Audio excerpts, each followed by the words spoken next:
네, 함께 보신 말씀 가지고 이미 임한 하나님 나라, 이미 임한 하나님 나라라는 제목으로 말씀의 은혜 나누도록 하겠습니다. 오늘은 특별히 이 먼델라인 나사렛 한인교회의 1주년이 되는 주일이고요. 그래서 1주년 감사 예배를 드리고 있고요. 그리고 또 특별히 이렇게 자리해 주신 우리 장 목사님의 가족이 이제 타주로 이동하셔서 새롭게 담임 목회로서 새 목회의 장을 열어가시는 그런 기로에 계십니다. 그러니까 여러 가지 의미로 오늘 이 교회에 대한 교회를 주제로 설교하는 것이 참 이렇게 주님께서 허락하신 귀한 메시지다라는 생각이 들고요. 그래서 오늘 에스겔서 36장에 나타난 하나님 나라, 즉 교회에 대한 그 아름다운 모습을 함께 나누며 그 은혜 가운데 함께 누리도록 하겠습니다. 본문을 조금 설명드릴 필요가 있을 것 같습니다. 이 에스겔서는 바벨론 포로기입니다. 이스라엘이 이제 패망하고 포로로서 살아가는 포로 시대의 그 선지자의 말씀이 기록된 내용이죠. 하나님께서 이 이스라엘을요 이방 나라에 흩어버리셨습니다. 왜요? 말 안 들으니까요. 하나님의 주되심을 거부하고 하나님의 말씀, 계명, 율법을 지키지 아니하고 우상을 숭배하며 살아갑니다. 하나님을 떠난 것이죠. 그러니까 그들 스스로 하나님 나라 백성 되기를 거부한 것입니다. 하나님께서 흩어버리십니다. 그러나 그들의 패역함에도 불구하고 하나님께서 다시금 이스라엘 백성들을 불러 모아주실 거라는 하나님의 통치로 회복시키시고 영광스러운 하나님 나라를 다시 회복시켜 주실 거라는 그런 말씀, 그런 소망의 메시지를 주고 있는 말씀이 오늘 우리가 읽은 에스겔서 36장에서 나타나고 있는 것입니다. 하나님은 포기하지 않으십니다. 에덴 동산에서 그러하셨던 것처럼 하나님께서는 그들이 범죄하고 하나님의 주되심을 거부하고 반역하고 하나님으로부터 등 돌렸지만 여전히 그들에게 소망을 주시고 그들에게 기회를 주시고 그들을 구원하시겠다라고 약속하시는데 특별히 이 하나님 나라를 다시 내가 건설할 거야 라는 말씀을 오늘 하고 있는 것이죠. 여러분, 근데 놀라운 소망의 메시지를 우리가 읽어볼 수가 있습니다. 오늘 본문을 쭉 살펴보시면요. 그런데 그럼 과연 이 이스라엘 나라가 포로기를 극복하고 이 예언된 하나님 나라를 성취하였는가라는 부분을 좀 생각해 볼 필요가 있는 거예요. 여러분, 지금 이게 BC 예수님 오시기 이전 570년, 590년에서 570년경에 쓰여질 것으로 추정되는 에스겔서 내용입니다. 거의 600년 전에, 예수님 오시기 600년 전에 쓰여진 기록입니다. 그럼 그 사이에 이스라엘이라는 이 한 나라가 회복됐냐라는 거예요. 이 포로기를 극복하고 정말 이 본문 말씀에서 예언하고 있는 그런 아름다운 나라로 회복됐냐라는 거예요. 아니에요. 바벨론 포로기, 페르시아 포로기, 헬라 제국, 로마로 이어지는 계속된 포로기만 쭉 가면서 심지어는 AD 70년에 이스라엘이라는 한 나라가 아예 지구상에서 사라져 버립니다. 없어져 버려요. 예언이 회복되기는커녕 예언이 성취되기는커녕 이스라엘 나라 자체가 없어져 버린다고요. 그럼 뭡니까? 이 예언의 말씀 뭡니까? 에스겔서의 말씀은 뭡니까? 그리고 나서 1948년에 이스라엘이 국토를 회복하고 지금 그래도 강대국으로서 자리하고 있죠. 그러나 그렇다고 해서 이 예언이 성취된 나라인가? 지금 그 이스라엘이라는 민족적, 지정학적 그 나라를 살펴볼 때, 이 예언이 성취된 그 하나님 나라로서의 그 국가가 이루어진 것인가? 라고 봤을 때 전혀 그렇지 않은 거예요. 그냥 정치적으로 한 나라가 다시 세워졌을 뿐인 거예요. 이 예언은 여전히 성취되지 않았습니다. 2600년이 흘렸는데 여전히 성취되지 않았어요. 그럼 뭡니까? 거짓말한 거예요? 에스겔이? 아니면 에스겔이 착각한 거예요? 아니면 하나님의 마음이 바뀌신 거예요? 아니면 아직도 기다려야 되는 겁니까? 2600년이 지났는데도? 아니요. 오늘 본문의 소망의 메시지는요. 이 성경 속에 이스라엘이라는 나라가 어떤 나라인지를 조금 이해하는 데부터 출발해야 될 것 같습니다. 여러분, 성경의 이 구약에 나타난 이스라엘이라는 나라는 어떤 나라일까요? 지난주 한 주 동안 이제 성경 공부 나누다가 이것에 대해서 이렇게 많이 좀 이렇게 말씀 나누고 좀 씨름하면서 이렇게 좀 이해를 가져보려는 시간을 가져본 분도 있었어요. 왜냐면, 왜 굳이 이스라엘이라는 나라를 왜 주셨지? 아니, 예수님 그냥 에덴 동산 끝나고 바로 예수님 오시면 되는 거 아니야? 굳이 이스라엘이라는 나라가 왜 있는 거야? 율법은 왜 주신 거야? 왜 굳이 가나안 땅을 정복하고 거기서 살아가게 하신 거야? 여러 가지 의문을 가지시는데, 참 이게 간단치 않다. 어떤 나라일까요? 왜 있을까요? 이런 거 아세요, 여러분? 미국에는 있는지 모르겠어요. 근데 한국에 가면 자주 볼 수 있습니다. 모델하우스라고 그래요.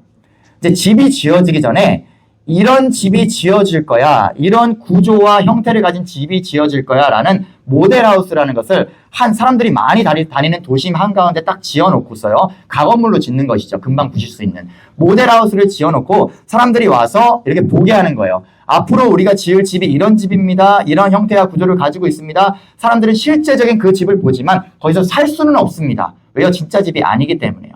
가서 보는 거예요. 미리 보기 하는 것입니다. 그러니까 이스라엘이라는 나라는 바로 이렇게 이해하시면 되는 거예요. 하나님 나라에 대한 미리 보기 국가인 거예요. 모델하우스 국가인 것입니다. 하나님 나라에 대한. 그러니까 이스라엘 나라가 뭔가 특별한 게 있는 게 아니라 그냥 하나님께서는 계속해서 처음부터 태초부터 아담이라는 한 대표자를 통해서 다뤄오셨듯이 계속해서 대표성의 원리로 인류를 다뤄오십니다. 구속사를 대표성의 원리로 다뤄오셔요. 그 가운데 이스라엘이라는 한 나라를 대표성의 원리로 택하셔서 그들을 통해서 하나님 나라가 어떻게 나아가야 하는지, 하나님 나라가 어떻게 세워져야 하는지, 하나님 나라 백성들이 어떻게 살아가야 되는지에 대해서 보여주시는 거예요. 미리 보기 해주시는 것입니다. 예, 모델 민족이에요. 미리 보기 민족인 것입니다. 그러니까 이스라엘이 반복해서 하나님의 왕되심을 거부하고 폐역하고 우상 숭배하기를 반복하는데도 불구하고 계속해서 그들과 언약을 갱신해 주시고 회복시켜 주시고 다시 세워 주시고, 야 그런 거 아니야, 하나님 나라는 이런 거야, 계속 이렇게 치시기도 하시고 다시 세우시고 선지자들과 사사들과 왕들을 통해서 계속해서 하나님 나라가 이런 나라인 것을 계속 미리 보기 해 주시는 거예요. 예. 이스라엘을 보면서 하나님께서 원하시는 하나님 나라에 대한 관점들을 우리는 파악할 수가 있는 것이죠. 아, 그렇구나. 이게 하나님께서 원하시고 기뻐하시는 하나님 나라구나. 이것이 에스겔서에 예언된 하나님 나라구나 라는 것을 보게 되는 것이죠. 여러분, 그러고 나서 어떻게 됩니까? 예수님이 딱 하고 신약에 등장하시는 거예요. 그리고 예수님께서 이 모델 국가의 종말을 선고하시는 것입니다. 이 모델 국가의 역할은 끝났다라고 종말을 고하십니다. 그리고 새로운 하나님 나라 운동을 전개하시는 거예요. 야, 이제 모델 국가의 역할은 끝났고 이제 진짜 하나님 나라가 도래할 거야. 회개하라, 하나님 나라가 가까이 왔다 선포하십니다. 그리고 그의 제자들은요, 사도들은요, 그 하나님 나라 운동을 어떻게 전개해요? 전 세계로 전개하는 거예요. 이 유대 민족 이스라엘에 전개하는 게 아니라 전 세계로 전개해 나가는 것입니다. 실제적인 하나님 나라가 왔다라는 거예요. 여러분, 그런데 아직도 어떤 사람들은 여전히 민족적, 지정학적 이스라엘이 마치 이 에스겔서에 예언된 하나님 나라의 회복이고 그래야만 되는 것처럼 생각해서 지금 미사일을 막 엄하데다 막 쏘는데도 그냥 박수치고 잘하고 있다라고 그러고, 막 그냥 사람들을 무고하게 죽이는데도 이스라엘 잘하고 있다라고, 역시 택한 선민이야, 이렇게 이야기하는 건 구약에 대한 이 모델 국가에 대한 이해가 너무나 부족하면서 나오는 것이라고 저는 보게 됩니다. 여러분, 이 모델 민족이 오늘 본문의 소망의 메시지처럼 회복되지 않았다면, 아, 이스라엘의 모델 민족으로서의 역할은 거기까지였구나. 온전한 하나님 나라를 회복하고 구현하는 역할은 다른 대상에게 전이되었고 패치되었겠구나 라는 걸 우리는 단번에 이해해 볼 수 있는 것이죠. 아, 민족적, 지정학적 이스라엘 언약이 끝나고 파기되고 없어진 게 아니라 이제 모델하우스가 부서졌다고 해서 그게 끝난 게 아니잖아요. 진짜로 지어진 집이 그 의미를, 그 구조를, 모든 걸 계승하는 거잖아요. 이제 진짜로 하나님 나라가 도래하는 것이겠구나. 이걸 봐야 되는 것이죠. 이제 하나님 나라의 미리 보기였던 이스라엘의 모델 민족 역할은 끝났고 이제 진짜가 나올 차례라는 것입니다. 어떻게 해요? 어떻게 진짜가 나오는 겁니까? 이제 구약의 이스라엘에게 주셨던 옛 언약은 저물었고요. 새 언약의 시대가 도래했습니다. 누굴 통해서요? 예수 그리스도를 통해서. 신약 시대가 도래했습니다. 예수님께서 오셨어요. 예수님께서 공생애 동안 반복해서 말씀하십니다. 회개하라, 하나님 나라가 가까이 왔다. 하나님 나라는 이와 같으니 계속 말씀하시는 거예요. 그러면서 하나님 나라 운동을 전개하시죠. 그리고 그 나라를 회복시키기 위한 모든 구속사역을 완수하신 후, 십자가와 부활로 다 완성하신 후 그 결과물로 이 땅 가운데 꽝 하고 도래하게 된 하나님 나라가 무엇이냐? 바로 교회라는 것입니다. 예수 그리스도를 구주로 믿는, 구주로 고백하는 사람들의 모임, 그 교회가 바로 이 땅에 도래한 하나님 나라의 현현, 하나님 나라, 오늘 에스겔서에서 예언되고 있는 그 하나님 나라, 그것이 바로 교회다라는 것입니다. 하나님이 자기 피로 사신 교회, 주님께서 십자가 대속의 피로 사신 교회, 그게 바로 오늘 본문에 예언된 하나님 나라라는 거예요. 그래서 에베소서 말씀 볼까요? 에베소서 1장 23절에 보니까 교회는 그의 몸이니 만물 안에서 만물을 충만하게 하시는 이의 충만함이니라. 그래서 여기 이렇게 저희는 써붙였죠. 그리스도의 풍성함으로 가득 찬 교회. 이 먼델라인 나사렛 한인교회가 작은 교회고 몇 명이 모이는 그게 중요한 게 아니라 교회라는 이름으로 불리는 순간부터 그리스도의 충만함으로 충만한 교회 공동체다라는 것이 온 우주가 담겨져 있는 주님의 교회다. 하나님 나라다라는 것이죠. 이해가 되시죠? 정리가 되시죠? 구약의 이스라엘에게 주셨던 하나님 나라의 회복에 대한 옛 언약은 이제 예수 그리스도를 통해서 신약 성도들에게 새 언약으로 갱신되어서 우리에게 이어졌습니다. 그리고 그 새 언약의 중심에 새롭게 대두된 하나님 나라가 바로 이 땅 위의 교회라는 것입니다. 이제 더 이상 모델이 아니에요. 진짜가 나타난 거예요. 교회는 바로 하나님 나라입니다. 그래서 이 교회는요, 마음 맞는 너와 내가 모인 무슨 사교 집단 같은 게 아닙니다. 그냥 같은 것을 좋아하는 동호회 같은 게 아닙니다. 28절 오늘 본문 말씀에 나온 것처럼 너희가 내 백성이 되고 나는 너희의 하나님이 되리라. 하나님께서 주권적으로 통치하시는 그 영광스러운 하나님 나라, 그게 바로 여기 교회라는 것이죠. 되게 영광스러운 거죠. 되게 복된 거죠.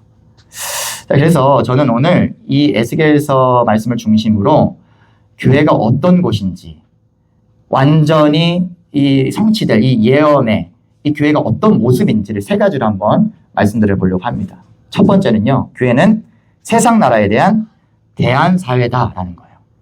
예, 세 가지로 말씀드릴게요. 미리 말씀드릴게요. 대안사회, 대항사회, 대조사회. 이렇게 말씀드릴 건데, 첫 번째, 이 교회는요, 이 세상 나라에 대한 대안사회로서 존재한다라는 것입니다. 여러분, 세상은요, 계속해서 흩어지죠. 세상은 이 관계와 소통의 수단은요, 놀라워요. 지금도 지구 반대편에 한국에 그냥 이렇게 바로 전화할 수 있죠. 화상통화할 수 있죠. 직접 만날 수 있어요. 해가 다른데도 날이 다른데도 만나버리는 거예요. 최첨단을 달립니다. 관계와 소통은요, 계속 발전해요. 원한다면 몇 초 만에 그냥 연결돼 버리죠. 근데 오히려 사람들은요, 관계와 소통을 피곤해해요. 피해요. 싫어해요. 그래서 한국에서 대세로 떠오르는 그런 말들이 뭐예요? 혼밥, 혼자 밥 먹고, 혼술, 혼자 술 먹고, 혼자 살아요, 혼자. 네 가구 중 한 가구는 1인 가구. TV 프로그램에서 나 혼자 산다. 그래요, 나 혼자 살아야 되나 봐요. 1인 가구에 대한 관심이 점점 증가합니다. 이유는 간단하죠. 사람들이 점점 개인주의적이어지고 자기중심적이어집니다. 옛날에는 그걸 악하다라고 말했어요. 그죠? 옛날로 갈수록 이렇게 혼자 동네에서 떠돌아다니는 사람, 김씨 일로 와봐. 왜 혼자 그러고 다녀? 막걸리 한 잔 이렇게 하면서 혼자 있는 사람을 두고 못 봤어요. 근데 지금은 세상이 오히려 부추깁니다. 혼자 살라고. 긍정해 줍니다. 자기를 희생해서 누군가를 배려하고 누군가와 맞춰주는 삶, 어리석고 가치 없는 삶이라고 얘기하는 거예요. 왜 자기를 갉아먹어? 왜 네 감정을 소모해? 왜 네 시간과 물질을 소모해가면서 왜 굳이 같이 맞추면서 살아? 혼자 살아. 그래서 요즘 사람들은요, 세상에 수많은 사람 가운데 살아가고 수많은 관계 수단, SNS 속에 살아가면서 마치 혼자 살아가는 것처럼 살아가요. 이러한 사회 구조가 결코 옳게 가는 게 아니죠. 결혼율과 출산율 매년 최저를 대한민국 기록하고 있죠. 그 끝은 뭘까요? 저는 0.6% 보니까 이러다가 주님 다시 오시기 전에 우리가 세상을 종말시킬 수 있을 것 같은 생각이 들기도 해요. 이러한 세상의 대안이 뭘까요? 하나님 나라, 교회라는 거예요. 오늘 본문에서 그러한 썩어져가고 악해져가는 세상 가운데 무너져가는, 흩어져가는 세상 가운데, 찢어져가는 세상 가운데 대안은 바로 교회다. 하나님 나라다. 24절 말씀 볼까요? 내가 너희를 여러 나라 가운데서 인도하여 내고 여러 민족 가운데서 모아 데리고 고국 땅에 들어가서 모아 데리고 한 장소로 들어가는 것입니다. 하나님 나라는 교회는요, 한 공동체라는 개념을 시사하는 거예요.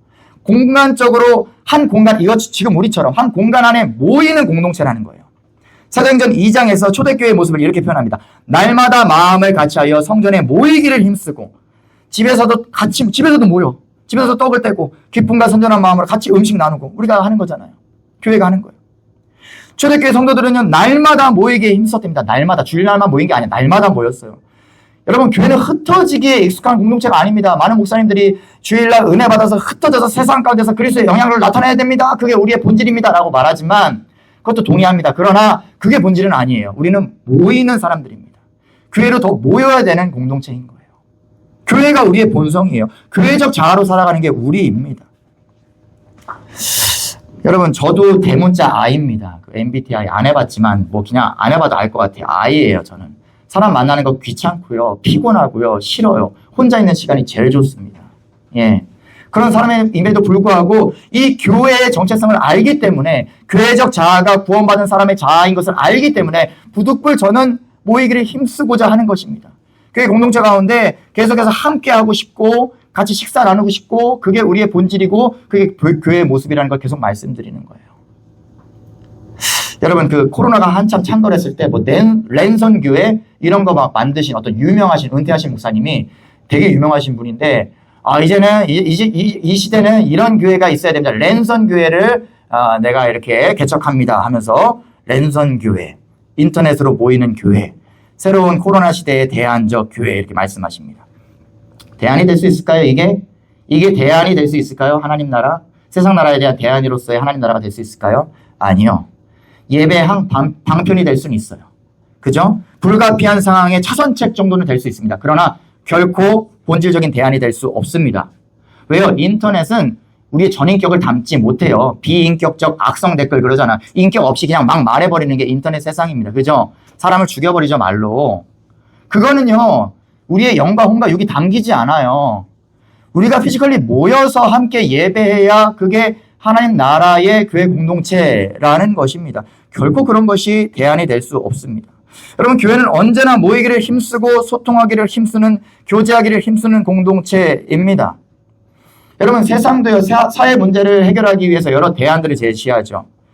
이 저출산, 미혼율, 청년 실업 해결하려고 여러 대안들을 제시합니다. 막 돈도 많이 씁니다. 근데 안 돼요. 여러분, 왜 안 될까요? 왜 안 될까요? 생각해 보세요. 세상 사람들, 요즘 사람들 똑똑해요. 그죠? 똑똑합니다. 세상이 이렇게 말하고 있어요. 야, 결혼은 미친 짓이야. 야, 출산과 육아는 네 인생을 갉아먹는 무리수야. 어떻게 키우려고 그래? 2명, 3명 나와서. 이렇게 조장하고 있는데, 그러면서 너 혼자 살아라, 손해보는 짓 하지 마라, 그렇게 가치 풍조를 조장하고 있는데, 그러면서 한편에서는 뭐라고 그래요? 애 많이 낳으세요. 지원해 드릴게요. 아무리 외쳐봐야 요즘 사람들 똑똑해요. 어떤 멍청이가 거기에 속겠냐고요. 수지타산이 안 맞는데 누가 결혼하겠냐고요. 누가 출산하고 누가 함께 살려고 하겠냐고요. 세상이 이렇게 이율배반적으로 가치를 혼동시키고 있는데, 그 가치, 세상에 그런 어떤 그런 방법들이 대안이 되겠습니까? 안 되는 거예요. 그러나 우리 교회 공동체는 세상의 그런 이율배반적인 가치 풍조에 휩쓸리지 않는 사람들입니다.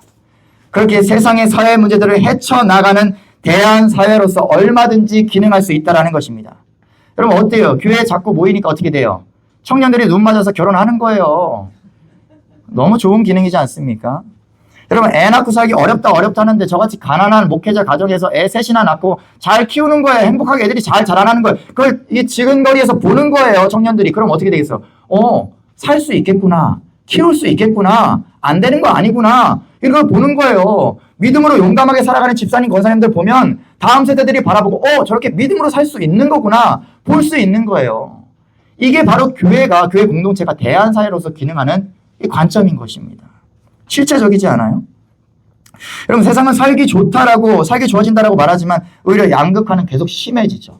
빈익빈 부익부는 심화됩니다. 풍요 속의 빈곤을 계속 겪어요. 사람들 막 자살하죠. 어떤 막 일가족이 자살해버립니다. 막 자기 자식들 손잡고 그냥 뛰어내려버립니다. 막 이런 일들이 막 뉴스 기사에 얼마 전에도 있었던 것 같아요. 왜요? 삶을 비관해서 도저히 살 가능성이 없어요. 비관 자살하는 거예요. 당장 공과금 낼 돈도 없는데 나는 병들었고, 근데 사회 보장제도는 나를 보장해주지 않아요. 구멍이 숭숭 뚫려 있어서 이 사람들은 정보도 없어요. 어떤 사회 보장제를 자기들이 누릴 수 있는지도 몰라요. 그러고 그냥 죽어버리는 거예요. 그냥 그 다음 달 월세 이렇게 봉투에 넣어놓고 죄송합니다 편지 하나 써놓고 죽어버리는 거예요, 일가족이. 여러분, 세상에 어떠한 그런 사회 보장 제도도, 사회 보장 체계도 대안이 되지 못합니다. 그러나 여러분, 29절에 30절 볼까요? 내가 너희를 모든 더러운 데서 구원하고 곡식이 풍성하여 기근이 너희에게 닥치지 아니하게 할 것이며, 또 나무의 열매와 밭의 소산을 풍성하게 하여 너희가 다시는 기근의 욕을 여러 나라에 당하지 아니하게 하리니. 여러분, 그래서요, 이 교회는요, 그런 빈곤으로 절망하는 사람이 없습니다. 늘 서로 나누고 베풉니다. 왜요? 교회적 자아를 가지고 나를 위해 살아가는 것이 아니라 남을 위해 살아가는 사람들이 모여서 소통하니까요. 저 집이 어떤지 알아요. 제가 어떻게 살아가는지 알아요. 저 집 숟가락이 몇 개인지 아는 거예요. 아이고. 그러면 도울 수밖에 없는 것이죠. 저는 이제 이 교회적 공동체를 이루기 위해 애쓰시는 목사님들 교회 방문하고 말씀을 들으면서 막 너무 아름다운 얘기를 많이 듣는 거예요. 한 교회 청년이 결혼하려고 하는데 이 청년이 열심히 살아가는 청년이고 성실한 청년이지만 이 벌이가 빤한 거예요. 결혼하기 힘든 거예요. 그걸 알고 있는 것이죠. 근데 이 청년이 결혼하겠다라는 얘기를 하는 순간 교회 성도님들께서 그때부터 적금을 붓기 시작하는 거예요. 자기들이 적금을 붓기 시작하는 거예요.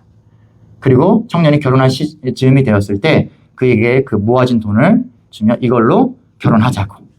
그리고 나중에 생활 좋아지면 갚아 무이자로 이렇게 하면서 그 청년을 결혼시키는 거예요. 교회 공동체가. 아름답지 않습니까? 이렇게 교회 안에서의 교제는요. 교회 안에서의 돌봄으로 이어지고 교회 안에서의 돌봄은 교회 안에서 나눔으로 이어집니다. 개개인이 부자여서가 아니라 가난하고 배고픈 자를 온 교회 지체들이 두고 보지 못하기 때문에 교회 안에는 그런 사람이 없는 거예요. 이렇게 교회는 세상의 대안 사회로 존재하고 살아가는 것입니다. 세상에 어떤 복지 제도도 감당하지 못하는 일을 교회는 할 수 있습니다. 사랑의 띠로 매여진 하나님 나라이기 때문입니다. 그렇게 이곳저곳에서 지역 교회들이 대안 사회로서 살아갈 때 세상은 이곳저곳에서 하나님 나라의 현현을 보게 될 것입니다. 두 번째입니다. 교회는 대항 사회입니다. 대항하는 사회. 세상 나라에 대항해서 어게인스트해서 살아가는 사회다. 현대 사회를 포스트 모더니즘이라고 하죠. 이게 뭐예요? 이 사조의 이 골자는 뭐냐면 세상에 답은 없다. 하나의 진리는 없다. 이런 거예요. 정해진 답은 없다. 모든 건 상대적이다.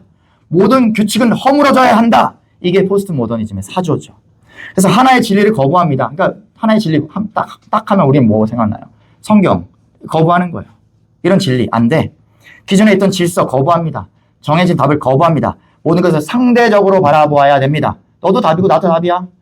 이성 간의 사랑만이 정답이 아니라 동성애도 답이 될 수 있어. 이러는 거예요.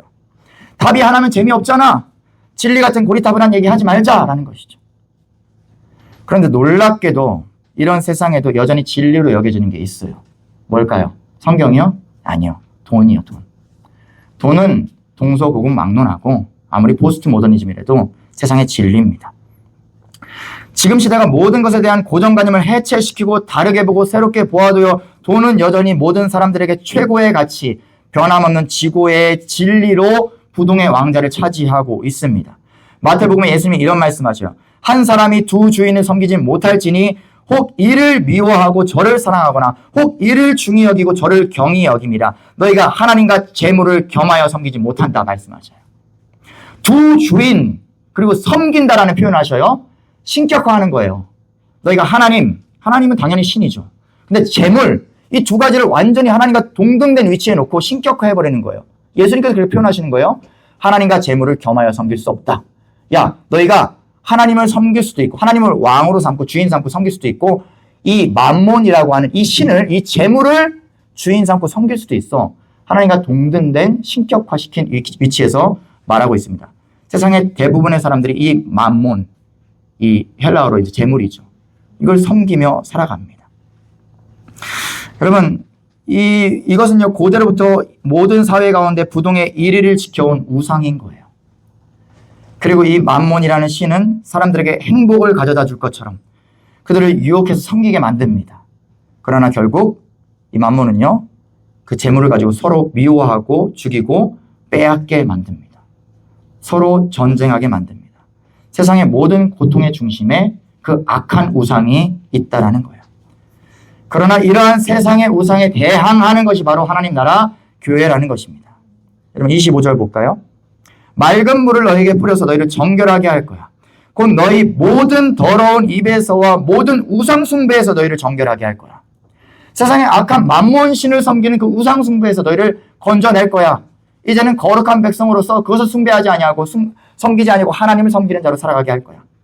모든 우상 숭배에서 정결하게 하십니다. 하나님 나라인 교회는요, 맘몬신을 비롯해서 하나님의 자리를 대신한 그 모든 우상들로부터 정결케 된, 그래서 오직 하나님을 더욱 사랑하고 늘 구원의 주를 찬양하는 공동체라는 것입니다. 그래서 모이면 돈 얘기하고 부동산 집값 얘기하고 사회적 이슈 얘기하고 돈 버는 방법 얘기하고 뭐 주식 얘기하고 그거보다 아버지 하나님과 예수 그리스도의 삶과 사역 이야기하는 일, 그로 인해 내 삶 가운데 피어난 은혜 이야기하는 게 우리의 최대 이슈가 되는 사람들, 그게 바로 교회 공동체로 모인 우리의 삶이다라는 것입니다. 이렇게 살아가는 것이 우상으로 가득한 이 세상에 대항하는 대항 사회로서의 교회라는 것이죠. 여러분, 교회 다니면 잘 됩니까? 교회 공동체 가운데 있으면 뭐 그냥 막 다 부자 되고 막 잘 풀리고 사업 성공하고 자식들은 다 좋은 대학 가고 그렇게 됩니까? 아니요. 물론 그렇게 되길 저도 소망하고 그렇게 된 사람들도 있겠지만 아닌 경우도 너무나 많습니다. 왜요? 주님의 목적은 그곳에 있지 않기 때문입니다. 세상 사람들의 목적은 그곳에 있어요. 그러나 주님 목적은 거기에 있지 않습니다. 그렇기 때문에 안 되는 경우 있습니다. 세상 사람들이 바라보기에 더 못 되는 경우도 있습니다. 망해버리는 경우도 있습니다. 그러나 그럼에도 불구하고 우리는 찬양할 수 있는 사람들인 거예요. 그럼에도 불구하고 우리는 은혜를 고백할 수 있고요. 감사를 고백할 수 있는 사람들이에요. 왜요? 교회적 자를 가지고 하나님 나라를 살아가는 사람들이기 때문에요. 가치 체계가 완전히 달라버리기 때문에요. 우리는 그렇게 세상 나라에 대항하며 살아갈 수 있습니다. 여러분, 세상 사람들은요, 이 교회를 부정합니다. 터부시합니다. 진리를 거부합니다. 그러나 우리는 그걸 지키며 살아가죠. 27절 말씀에 뭐라고 말씀합니까? 또 내 영을 너희 속에 두어서 너희로 내 율법을, 하나님의 법을 행하게 하리니 너희가 내 규례를 지켜 행할지라. 내 규례를 지켜 행할지라. 하나님 말씀을 쫓아 그것을 기뻐하며 살아가는 거예요. 하나님 나라의 교회는요, 하나님의 진리로 움직이는 공동체입니다. 세상에 아무리 진리 없음을 선언해도 우리는 이 진리를 붙잡고 살아가는 거예요. 그래서 세상 나라가 아무리 창조의 본성을 왜곡하고 인간은 그렇지 않아. 인간은 그렇게 창조된 거 아니야. 그런 존재 아니야. 창조의 본성을 왜곡하고 자유와 방종을 모호하게 뒤섞어 버려도 교회는 언제나 하나님 말씀에 근거하여 죄를 규명하고 진리를 선포하여 세상에 대항하며 살아가는 것입니다. 이렇게 우리 교회는 세상의 대항 사회로 존재하고 살아갑니다. 예. 마지막입니다. 교회는요, 대조 사회입니다. 여러분, 세상은 만몬신을 섬기기 위해서 늘 분쟁하고 서로의 이익을 위해 다투고 그래서 관계 맺기 싫어하고 서로를 적으로 삼고 혼자 살아가려고 하죠. 그러나 이러한 사회와 대조, 빛과 어둠처럼 대조되는 나라가 바로 하나님 나라, 우리 교회라는 것입니다. 26절 말씀 보시면 또 새 영을 너희 속에 두고 새 마음을 너희에게 주되 너희 육신에서 굳은 마음을 제거하고 부드러운 마음을 줄 것이다 말씀하셔요. 굳은 마음, 딱딱한 마음 제거하고 부드러운 마음을 줄 거야. 교회 공동체, 교회적 자로 살아가는 사람들에게 굳은 마음은 없습니다. 부드러운 마음이 있습니다. 그러니까 우리의 관계는 어떨까요? 너무 좋아요. 막 녹아. 너무 좋아. 저희 아내가 지난 주 중에 이렇게 다른 사모님들과 뭐 마더와이즈라고 하는 어떤 그런 성경 공부 모임을 같이 이렇게 하면서 아침마다 이렇게 막 나눔을 하더라고요. 그러다가 거기에 어떤 그 교재의 질문이 성경적 부부 관계의 모습은 이러한데 과연 당신은 어떻게 살아가고 있는가? 이런 질문이 있다라는 거예요. 근데 그 질문에 대한 답을 내가 이제 해야 되는데 저희 아내가 저한테 이렇게 말합니다. 여보, 이 질문에 대한 답을 해야 되는데 나는 당신과 너무 이러한 성경적 관점으로 살아가고 있어서 할 수 있는 답이 그렇게 살고 있습니다 밖에 없는데 이거 내가 교만하게 보여질까봐 조금 그래 라고 말하는 거예요. 그래서 제가 왜 그렇게 살면 사는 거지? 라고 하고 말았는데 제가 생각해 봤어요. 아, 우리는 정말 성경적 관점으로 부부로 살아가고 있구나. 복되구나. 근데 어떻게 우리가 이렇게 살아가고 있지? 라고 생각하는 거예요. 어떻게 이렇게 서로를 사랑하고 존중하고 이렇게 살아갈 수 있는 걸까? 제가 20대 초반에 과거에 제가 지금의 저를 바라보면 야, 너 정말 예수님 만나고 놀랍게 변화됐구나. 정말 예수의 사람으로 위대하게 변화됐구나 라고 바라볼까? 라는 생각을 해봤어요. 그랬더니 글쎄 그렇게까지 뭐 놀랍게 변화된 나일까? 라는 생각을 해봤는데 거기서는 아리송했는데 누군가의 관계 속에서의 나를 바라볼 때 난 정말 그리스도의 사람이 되었구나. 놀랍도록 내가 아닌 남을 위해서 함께 살아갈 수 있는 존재가 되었구나 라는 사실을 각인할 때 나에게는 그렇게 크게 발견되진 않아도 정말 관계 안에서는 놀랍게 변화된 존재가 맞구나라는 것을 깨닫게 되었습니다. 여러분, 하나님 나라 백성으로 살아가는 우리는요 놀랍게 변화된 존재입니다. 그래서 이제는요, 함께 대화를 나누고 함께 관계 맺을 때 정말 천국 같은 삶을 누리게 되는 거예요. 여러분, 이제는요, 참 그리스도인이라면 세상 나라와 완전히 대조되어 살아갑니다. 세상 나라는 다툼과 분쟁을 일삼죠. 그러나 우리가 참으로 그리스도인이 되었다면 자기 고집과 교만으로 마음이 완고한 딱딱한 사람은 없습니다. 주의 진리가 아닌 것 때문에 싸우지 않아요. 자존심 세우지 않습니다. 참아주고 덮어주고 용서해줄 수가 있습니다. 여러분, 세상은 늘 분열되죠. 늘 혐오하죠. 나랑 생각이 다르고 방식이 다르면 죽일 놈이죠. 실제로 막 죽이고요. 그러나 우리는 굳은 마음이 없죠. 부드러운 마음이 있죠. 주님의 마음이죠. 단순히 사람이 나이스해졌다 이런 정도의 표현이 아닙니다. 우리는 그리스도와 연합을 이루었습니다. 그의 율법을 즐거워하는 자가 되었습니다. 삶 속에서 날마다 성령의 열매를 맺으며 살아갑니다. 그러니 세상이 우리의 그 선명한 다름을 보는 거예요. 와, 저 교회 공동체 저 사람들은 어떻게 저렇게 살아가? 어떻게 저렇게 매번 모여서 저렇게 행복해? 저렇게 사랑을 나눠? 저기는 다른 세상이구나. 그 대조됨을 바라보게 되는 것이죠. 그래서 사도행전 2장 27절에 뭐라고 초대교회 모습을 표현합니까? 온 백성에게 칭송을 받으니. 그들이 살아가는 모습을 보고 온 백성이 칭송하는 거예요. 주께서 구원받은 사람들을 날마다 더하게 하시니라. 그럼 28절 말씀 볼까요? 내가 너희 조상에게 준 땅에서 너희가 거주하며 내 백성이 되고 나는 너희의 하나님이 되리라. 여러분, 하나님께서 통치하시는 하나님 나라인 교회, 그리고 그 안에서 살아가는 하나님 백성인 우리는 세상에서 어떤 존재들입니까? 여러분, 예수님은 이렇게 표현하시죠. 빛과 소금이라고. 너희는 세상의 빛과 소금이다. 야, 너희는 세상의 소금이니 소금이 만일 그 맛을 잃으면 무엇으로 짜게 하겠냐? 후에는 아무 쓸데없어서 버려질 뿐이다. 너희는 세상의 빛이다. 산 위에 있는 동네가 숨겨지지 못하는 것처럼 사람이 등불을 켜서 말 아래 두지 아니고 등경 위에 둔다. 가려놓지 않고 위에 두잖아. 이것처럼 이렇게 하여서 모든 사람에게 비춰지게 하는 거야. 이같이 너희의 빛을 모든 사람에게 비치게 해서 너희의 착한 행실로 하늘에 계신 하나님께 영광을 돌리게 하라. 여러분, 우리는 숨겨질 수 없는 산 위의 동네 같은 존재라는 거예요. 우리 교회는요. 우리는 등경 위의 등불이라는 것입니다. 대조되는 거예요. 세상 나라와 완전히 다름이 막 나타나는 거, 드러나는 거예요. 그래서 세상 나라가 보고 그 선명한 대조됨에 그 다름을 감탄하고 부러워하며 그렇게 구원받은 자들이 날마다 더해지는 공동체, 그게 바로 교회라는 것입니다. 여러분, 요즘 세상은 정말 엉망입니다. 동성애, LGBTQ 이런 거 얘기하죠. 점점 심화됩니다. 여러분, 대표적인 사건도 있었죠. 요즘 그 한국인 스파 사장님들이 참 힘들대요. 이 법 때문에. 2021년에 이제 실제적으로 있던 사건이고 지금도 비일비재하게 일어나고 있다는데, 그 LA의 한 한인타운에 있는 되게 큰 스파래요. 거기에 트랜스젠더 이제 생물학적인 남성이죠.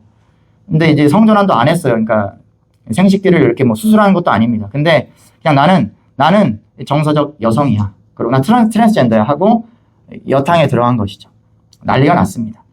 막 사람들 소리 지르고 환불 요청하고, 그리고 그 스파 앞에서 기독교인들 중심으로 시위가 발생합니다. 그러니까 동성애자들을 중심으로 또 시위가 발생합니다. 유혈 사태가 일어났습니다. 법적인 처벌까지 받게 되죠. 근데 스파 주인이 뭐라고 말하냐? 차별반대법 때문에 자신을 여성이라 주장하는 트랜스젠더를 들여보낼 수밖에 없었어요 라고 말하는 것이죠. 요즘도 그렇대요. 요즘도 계속 그 법과 싸우고 있대요. 대법원까지 가고 그래도 계속 친대요. 스파 사장님들이 계속 친대요. 여러분, 이거 엉망이죠. 여러분, 스포츠계에서도 생물학적인 남성이 자기 여성이라고 주장하면서 대참가에서 그냥 우승해버리는 거예요. 게임이 안 되잖아요. 엉망이 되어갑니다. 근데 이런 참상을 내버려두면 어떻게 될까요?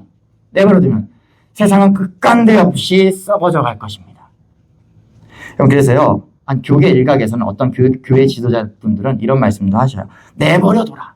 그냥 내버려두자. 왜요? 그렇게 계속 내버려두면 그 타락의 끝을 보게 될 거야, 세상은. 그러면 세상은 결국 그 처참하게 부패한 세상을 보게 될 거고, 또한 선명하게 대조되는 하나님 나라인 교회를 보게 될 거야 라고 말씀하시는 거예요. 그래서 부패에 가는 세상의 신물을 느낀 사람들이 저 반대편의 별빛같이 빛나는 교회를 바라보고 교회로 나아가게 될 것이야 라는 전망을 가지는 교계 지도자들도 있어요. 근데 그 전망대로 되든 그렇지 않든 중요한 것은 세상과 교회는 계속해서 점점점 대조되어 간다라는 것입니다. 여러분, 그런데 교계 일각에서는 그렇게 대조되어 가는 게 싫어서, 너무 달라지는 게 싫어서 교회가 스스로 타락하는 세상의 방식들을 용인해주고 이해해주고 따라가 줍니다. 그냥 열어주자. 오픈해주자. 에휴, 사랑이잖아. 그럼 뭐예요? 같이 썩어버리겠다라는 거죠. 같이 썩어버리겠다. 여러분, 교회는요, 세상의 대조사입니다. 그 다름의 가치가 있는 것입니다. 우린 우리의 모습에서 세상과의 다름이 분명하게 드러날 때, 첨예하게 갈릴 때, 그때 오히려 주님의 몸된 교회의 가치를 발견해야 되는 거예요. 아, 우리 교회가 진짜 교회구나. 이 에스겔서에 예언된 참된 교회구나. 그걸 발견하셔야 되는 거예요. 말씀을 이제 마치는데요, 여러분. 초대교회 교부였던 크리소스톰이라는 그 교부가요, 그 당시에 교회 공동체의 모습을 이렇게 표현했습니다. 이 교회들은 자기 것을 아무것도 자기 것이라고 말하지 않는 천사와 같은 단체였다. 모두 악의 뿌리가 잘려져 나간 것 같았다. 아무도 비난하지 않았고 아무도 시샘하지 않았으며 아무도 인색하게 굴지 않았다. 거기에는 교만도 치욕도 없었다. 가난한 사람들은 부끄러움을 몰랐으며 부자들은 거만함을 몰랐다. 진짜 그 당시의 교회의 모습을 표현하고 있는 것입니다. 여러분, 이렇게 우리의 교회는요, 세상의 대조사회로 존재하고 살아갑니다. 여러분, 지금까지 이제 이 교회가 어떤 하나님 나라냐, 교회가 어떤 곳이냐, 아, 대한사회고, 대항사회고, 대조사회다. 알겠어. 근데 지금 어떤 마음을 가지시는지 또한 저는 압니다. 그렇지 않잖아요. 우리 교회의 모습이 그렇지 않잖아요. 예, 압니다. 저도 알아요. 근데 분명히 아셔야 될 건 있어요. 그리고 분명히 제가 이렇게 선포하고 알려드리는 이유도 있어요. 아, 그건 이상적인 거지. 성경이 말하는 이상이지. 현실은 그렇지 않잖아. 죄인들의 공동체인데 어떻게 그렇게 될 수 있어. 아, 이거 감안하고 그냥 봐야지, 교회가. 타락하고 범죄하고 뉴스에 나오고 어쩔 수 없는 거잖아. 여러분, R.C. 스프라울이라는 목사님이 이렇게 말씀하셨어요. 머리에 있는 하나님의 말씀이 가슴으로 내려오지 않을 수도 있다. 예, 머리에 있어도 가슴까지 안 올 수는 있어요. 알고는 있어도 그렇게 살지 않을 수 있다는 거죠. 그러나 머리에도 없는 하나님의 말씀이 가슴으로 올리는 결코 없다. 라고 말씀하십니다. 이해가 되십니까? 모르면 기대할 수도 없어요. 그죠? 교회의 모습이 진짜 이런 건데, 그럼 우리 뭐 해야 돼, 지금? 뭐 해야 돼요, 지금? 실망해야 돼요. 오늘날 교회의 모습에 야, 이게 진짜 하나님 나라로서의 교회의 모습인데, 이게 하나님 나라의 현현인데, 이 땅에 촉발된 하나님 나라의 교회의 모습이 이거밖에 안 돼? 실망해야 되는 거예요. 실망해야 기대할 수 있습니다. 문제는 뭐예요? 실망조차 안 하는 거예요. 그러니까 기대조차 할 수 없어요. 진짜 교회의 모습을 우리가 알고 실망해야 됩니다. 그리고 소망해야 됩니다. 우리 사랑하는 먼델라인 나사렛 한인교회 공동체가 이러한 교회 되기를 간절히 소망합니다. 문득문득 우리의 연약함을 발견하시게 될 거예요. 그러나 계속해서 이렇게 나아가시자고요. 이게 주님께서 기뻐하시는, 주님께서 꿈꾸시는 교회 공동체의 모습이니 그렇게 소망하고 나아가시자고요. 언젠가, 우와, 과거에 제가 지금의 저를 바라보는 것처럼 지금 1주년 된 우리 교회 공동체가 언젠가 훗날 우리 교회를 바라볼 때, 와, 이렇게 뭐 커져서가 아니라 진짜 하나님 나라를 구현하는 교회가 가능하구나. 그래서 우리가 볼 수 있었으면 좋겠습니다. 우리가 그렇게 소망하고 나아갈 때 주님께서 그렇게 살아갈 수 있는 힘과 지혜와 용기 또한 주시리라 믿습니다.